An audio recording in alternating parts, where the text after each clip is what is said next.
Yang harus diketahui oleh seorang muslim bahwasannya seorang muslim tidak lepas dari yang namanya kesalahan dan dosa. Dia akan senantiasa berbuat salah dan juga dosa. Baik dia mengerjakan perbuatan yang haram atau dia meninggalkan perbuatan yang diperintahkan atau meninggalkan perintah dari yang wajib atau yang dianjurkan oleh Allah Azza wa Jalla. Maka dikatakan definisi maksiat fi'lul mahdzur atau tarkul ma'mur.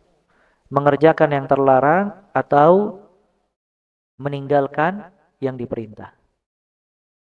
Atau termasuk dari kesalahan dia kadang tidak sempurna di dalam menjalankan kewajiban. Misalnya dia telat dalam sholat berjamaah atau mungkin uh, tidak taat kepada kedua orang tua atau menyakiti hati orang tua misalnya, atau terbesit di dalam hatinya hasad, kebencian, atau melihat hal-hal yang tidak diridhai oleh Allah Azza wa Jalla dan seterusnya. Maka manusia dalam hidup tidak pernah lepas dari yang namanya dosa dan maksiat.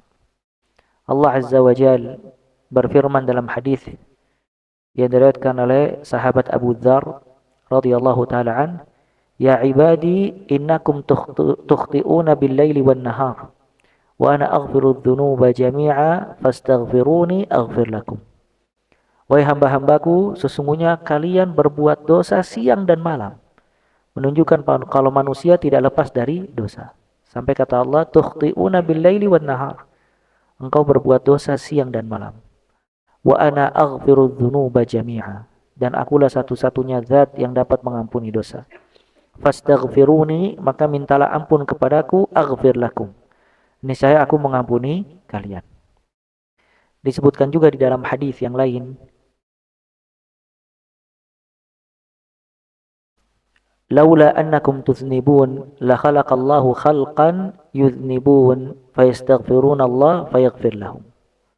Kata Nabi sallallahu alaihi wasallam, kalau seandainya kalian tidak berbuat dosa sama sekali, laula annakum tuznibun, kalau seandainya kalian tidak berbuat dosa sama sekali, la khalaqallahu khalqan, niscaya atau la dhahaba ankum, niscaya Allah akan menghilangkan kalian.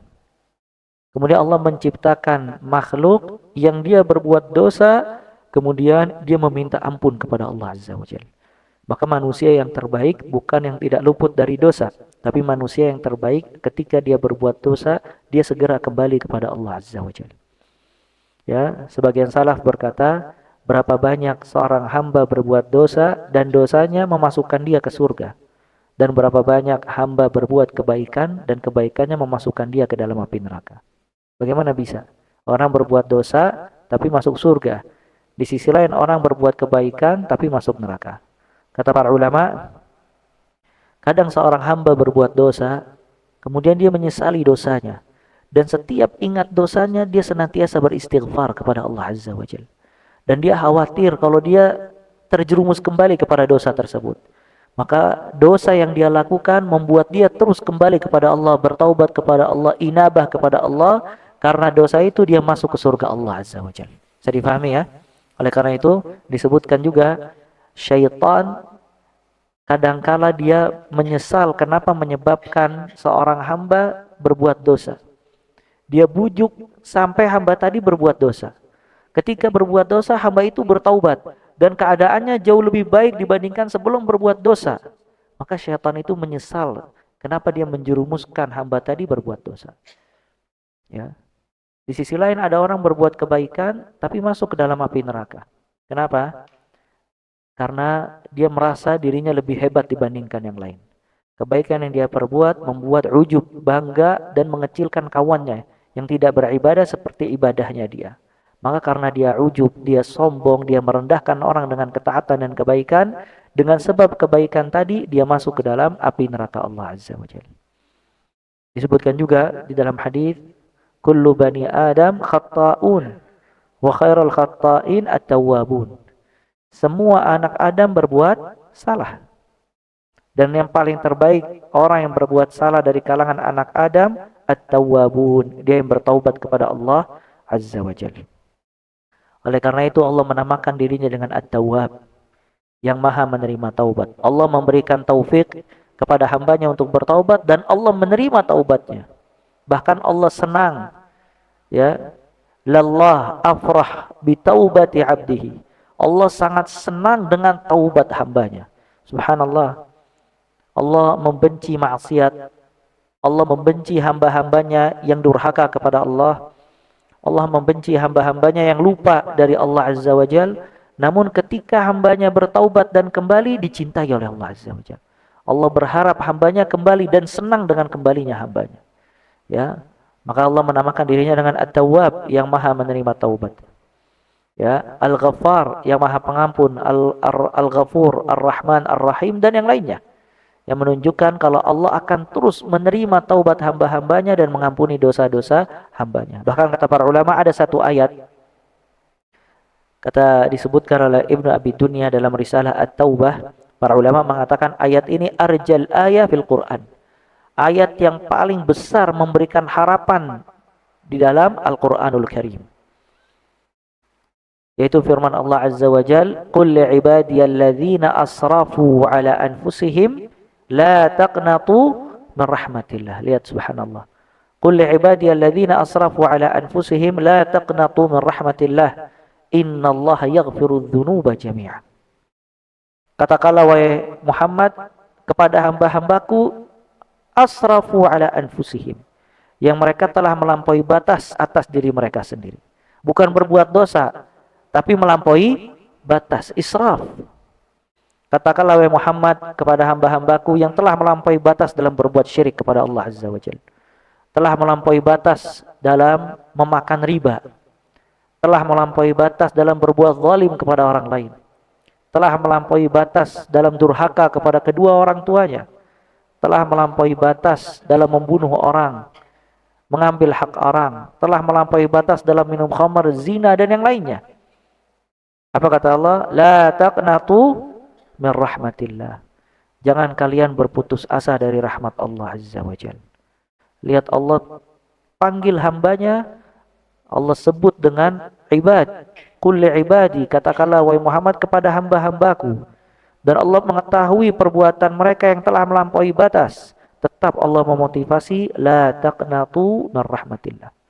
Jangan kalian berputus asa dari rahmat Allah. Innallaha yaghfiru dzunuba jami'a. Sesungguhnya Allah mengampuni semua dosa. Selama hamba itu jujur dalam bertaubat dan kembali kepada Allah, selama itu pula Allah mengampuni dosa-dosa hambanya. Maka ini menunjukkan luasnya rahmat Allah Azza wa Jalla. Syaitan ketika tahu kalau Allah memiliki rahmat yang sangat luas, yang kalau rahmat ini diketahui oleh seorang hamba, niscaya hamba tersebut akan senantiasa dan terus kembali dan bertaubat kepada Allah, maka syaitan mengecilkan rahmat Allah. Syaitan mengatakan kepada manusia yang telah berbuat dosa untuk berputus asa.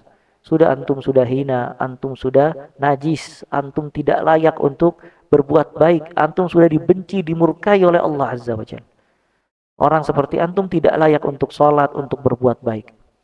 Maka dia berusaha menjauhi manusia dari rahmat Allah Azza wa Jalla. Makanya lihat, subhanallah, ya ikhwah, berapa banyak orang dengan kebodohan tambah jauh dari Allah. Makanya di sini Ahlus Sunnah wal Jamaah, apalagi seorang muslim yang belajar dan menuntut ilmu syar'i, dia harus memiliki sifat syafaqah, kasihan kepada para pelaku maksiat dari kalangan kaum muslimin. Kalau seandainya dia memandang orang yang bermaksiat seperti memandang orang musyrik, orang kafir, bahkan seperti memandang iblis dan syaitan, maka kadangkala mereka tambah jauh dari jalan Allah Azza wa Jalla. Berapa banyak orang hati kecilnya bosan dan sudah tidak sanggup dengan keburukan yang dia kerjakan. Tapi dia berada di dalam goa yang gelap, tidak ada cahaya untuk keluar dari goa tersebut. Setiap kali dia pengen keluar, syaitan datang, syaitan menjatuhkan mental dia. Mengatakan, sudah antum buat apa sholat? Orang seperti antum bejat, bajingan misalnya, nggak layak untuk sholat. Subhanallah. Maka dia ketika pengen sholat, melihat dirinya buruk, dia tinggalkan sholat. Maka sebagian orang fasik, dia datang kepada ustadz, dia berkata, apakah orang seperti ana layak untuk sholat, layak untuk baca Al-Quran, layak untuk berdoa? Kenapa? Karena syaitan mengecilkan rahmat Allah. Maka dia jauh dari rahmat Allah Azza wa Jalla. Makanya tugasnya da'i, dia mengingatkan kepada para pelaku maksiat untuk bertaubat dan menjelaskan akan besarnya rahmat Allah Azza wa Jalla. Lihat firman Allah yang kata para ulama, arjal ayah. Ayat yang paling memberikan harapan terbesar di dalam Al-Quran, qul li'ibadiyalladzina asrafu ala anfusihim la taqnatu min rahmatillah. Katakanlah wahai Muhammad kepada hamba-hambaku yang telah melampaui batas, la taqnatu min rahmatillah. Janganlah kalian berputus asa dari rahmat Allah. Innallaha yaghfiru dzunuba jami'a. Sesungguhnya Allah mengampuni semua dosa. Semua dosa diampuni oleh Allah Azza wa Jalla.